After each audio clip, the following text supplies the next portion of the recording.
Pemirsa, visi misi pemberantasan korupsi ini juga menjadi salah satu yang ditekankan ataupun juga menjadi prioritas bagi setiap capres-cawapres. Nah, kemudian bagaimana program pemberantasan korupsi ini menjadi salah satu persiapan bagi capres-cawapres, kita akan lihat bersama. Koruptor dijeratkan dengan undang-undang perampasan aset disahkan dan hukumannya mengikuti pemiskinan. Satu.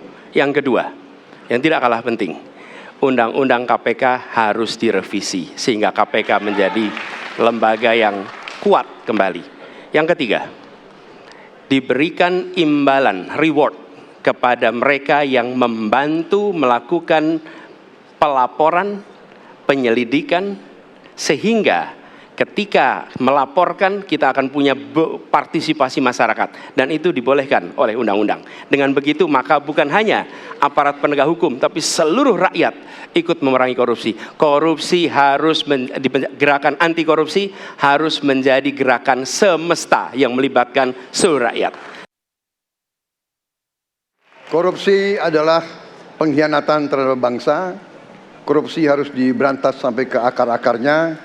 Kita harus perkuat KPK, kita harus perkuat juga kepolisian, kita harus perkuat juga kejaksaan, kita harus perkuat ombudsman, semua badan-badan yang bisa membantu untuk mitigasi korupsi harus kita perkuat. BPK, BPKP, inspektorat di tiap kementerian ini harus diperkuat. Hukumnya dulu. Maka kalau saya mulai dari sini, maka yang mesti dilakukan adalah pemiskinan. Yang kedua, perampasan aset. Maka segera kita bereskan undang-undang perampasan aset dan untuk pejabat yang korupsi bawa ke Nusa Kambangan agar bisa punya efek jera bahwa ini tidak main-main. Namun yang perlu diberikan adalah contoh dari seorang pemimpin bahwa dia hidup sederhana, dia tidak bermewah-mewah, dia mengajarkan bagaimana integritas itu dibangun. Untuk para pejabat, ada dua yang penting sekali. Satu, biarkan mereka berkembang dengan meritokrasi yang baik, sehingga pada saat menduduki jabatan, tidak ada lagi jual beli jabatan. Yang kedua, jangan biarkan mereka store pada pemimpinnya. Ya, memperkuat peranan KPK, kemudian juga ada masalah perampasan aset dan juga memberikan contoh sikap hidup yang sederhana, tidak bermewah-mewahan, menjadi beberapa poin yang disampaikan oleh para capres-cawapres ini tentunya. Tapi kita juga akan dengarkan sebenarnya dari berbagai hal yang direncanakan oleh capres-cawapres, apa yang menjadi prioritas, apa yang mungkin kemudian bisa dilaksanakan secara pasti, diimplementasikan, dan juga bagaimana tanggapan dari pengamat hukum pidana dan juga mantan pimpinan KPK mengenai hal ini. Keseriusan dari para capres untuk bisa memberantas korupsi akan kita bahas. Kami bawa Anda juga nanti untuk mendengarkan apa yang disuarakan oleh para juru bicara dari masing-masing pasangan. Bang Mustafa Nahra selaku juru bicara pasangan nomor 1, pasangan Amin sudah hadir bersama saya. Assalamualaikum warahmatullahi wabarakatuh, Bang Nahra. Baik. Malam. Ya, dan juga juru bicara pasangan nomor 3, Bang Ciko Hakim juga sudah ada bersama saya di studio. Assalamualaikum warahmatullahi wabarakatuh. Selamat malam, Bang Ciko. Selamat malam, sehat-sehat.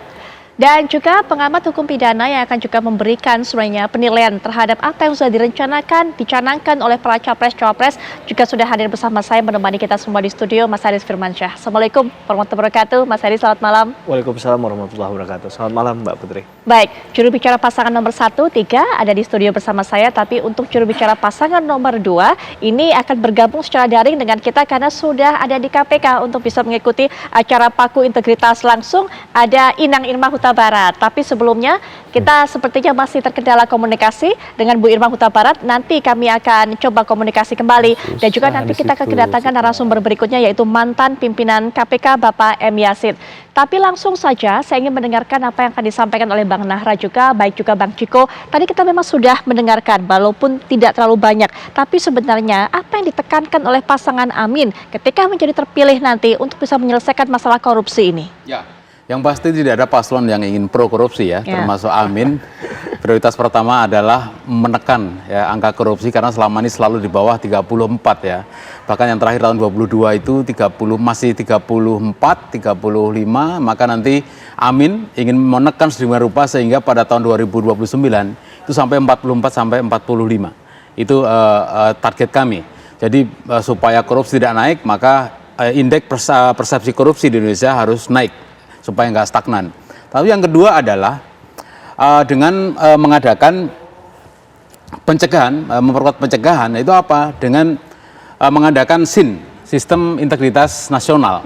Anies sejak dulu di Paramadina sebagai rektor itu sudah menekankan itu, bahkan waktu menjadi Mendikbud sudah melakukan itu, melakukan sistem integritas kepada siswa pendidikannya, karena bagi beliau adalah untuk menekan korupsi di Indonesia itu salah satu cara terbaik adalah dengan menanamkan nilai integritas kepada para pejabat khususnya untuk saat ini, sehingga nanti kalau menang insya Allah, maka prioritas kedua adalah menekan terjadinya korupsi dengan mengadakan pendidikan ataupun pelatihan-pelatihan workshop untuk mencapai SIN itu, sistem integritas nasional untuk korupsi. Jadi dua ini prioritasnya, tapi masih ada 10 lagi, tapi dua ini akan kita mulai dari situ, karena dari sanalah kemudian mudah-mudahan pejabat yang selama ini mungkin turun-temurun ya, karena mereka memiliki semacam mafia, semacam itu bisa ditekan seperti itu.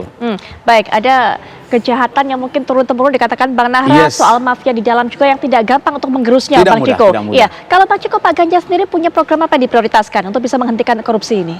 Pak Ganjar dan Pak Mahfud ya, khususnya Pak Mahfud nih sangat semangat bicara soal semangat anti korupsi, dan Pak Ganjar juga begitu ya. Kita lihat yang dikedepankan adalah tentunya selain visi misi dan gagasan, kita harus melihat dari rekam jejak mereka. Mereka mempunyai track record yang berprestasi untuk memberantas korupsi. Dalam 3 tahun berturut-turut di Jawa Tengah mendapat penghargaan dari KPK. Begitu juga Pak Mahfud yang juga walaupun sebagai Menko yang sifatnya adalah koordinasi bukan eksekusi, berhasil membongkar berbagai kasus, dan dia juga mendorong aparat-aparat di bawahnya untuk membongkar kasus-kasus yang mandek, kasus-kasus korupsi yang mandek. Tapi kalau kita bicara nomor satu adalah tentunya melalui pencegahan.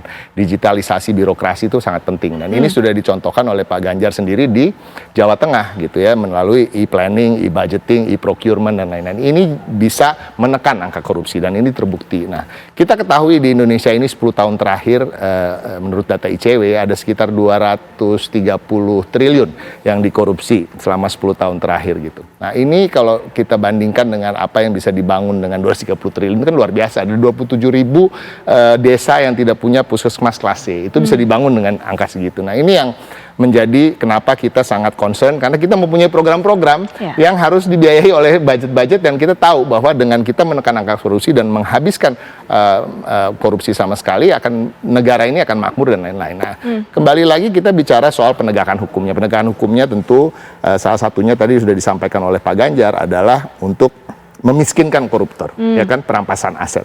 Yang kedua,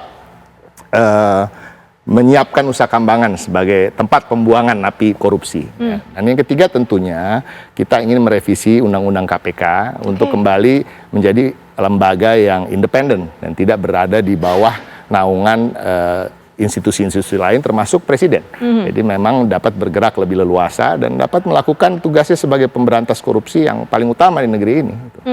Baik, kita sudah mendengarkan apa yang direncanakan oleh pasangan 1 dan juga 3. Bagaimana dengan pasangan kedua? Apa menjadi visi misi, kemudian juga rencana program dari Pak Prabowo dan juga Mas Gibran untuk bisa memberantas korupsi, bukan cuma memberantas tapi juga mencegah korupsi. Sudah bergabung dengan kita secara daring Ibu Irma Huta Barat. Selamat malam, Inang.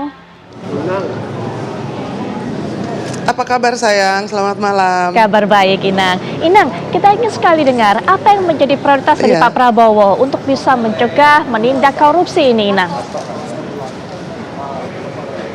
Iya, tentu saja ada hal-hal yang menjadi penting ya. Ada 3 hal pokok. Yang pertama itu adalah penegakan hukum, lalu juga prevention atau perbaikan sistem, lalu juga public education. Artinya kita harus mendidik publik itu untuk mengatakan tidak pada korupsi.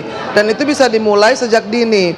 Dari sekolah-sekolah, dari mulai anak-anak sejak SD, SMP, tidak mencontek, lalu juga tidak plagiat. Itu adalah bagaimana untuk mengajarkan anak-anak kita untuk memiliki integritas. Lalu soal penegakan hukum artinya, Paslon 02 pada waktu itu Bapak Prabowo mengatakan bahwa memang kita ini menghadapi masalah kompleks ya.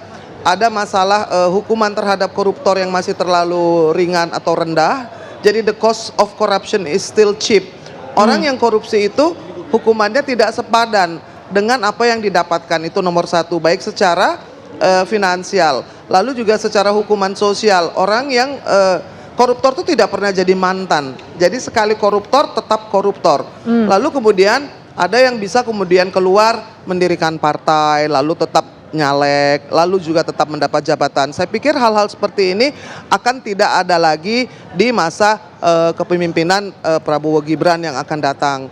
Artinya kami meneruskan apa yang sudah baik lalu memperbaiki ya dari sistem hukum, lalu juga prevention atau mitigasi, perbaikan sistem. Jadi begini sayang, kalau orang korup itu setelah dipenjara apakah selesai pekerjaan KPK? Tidak, karena dia harus membuka modus korupsinya bagaimana, lalu supaya bisa diperbaiki sistemnya sehingga tidak terjadi lagi di masa yang akan datang. Nah, selama ini koruptor-koruptor yang pergi ke penjara tidak pernah membuka, tidak pernah membuka. Jadi itu akan memperbaiki sistem secara konkret, bukan hanya sekedar retorika, tapi dipraktekkan. Nah inilah yang akan ditekankan oleh paslon 02, termasuk juga memperbaiki gaji para penegak hukum, baik dari polisi, jaksa, dan juga hakim, sehingga mereka bisa memiliki martabat dan tidak menerima suap ataupun korupsi, ataupun juga hal-hal yang akan mengganggu integritas mereka sebagai penegak hukum. Tahan sampai di situ Inang, nanti kita akan lanjutkan. Mas Heri juga akan berikan pandangannya terhadap apa yang disampaikan prioritas rencana kerja dari masing-masing capres. Para jubir sudah mengungkapkan, kita akan bahas saat lagi.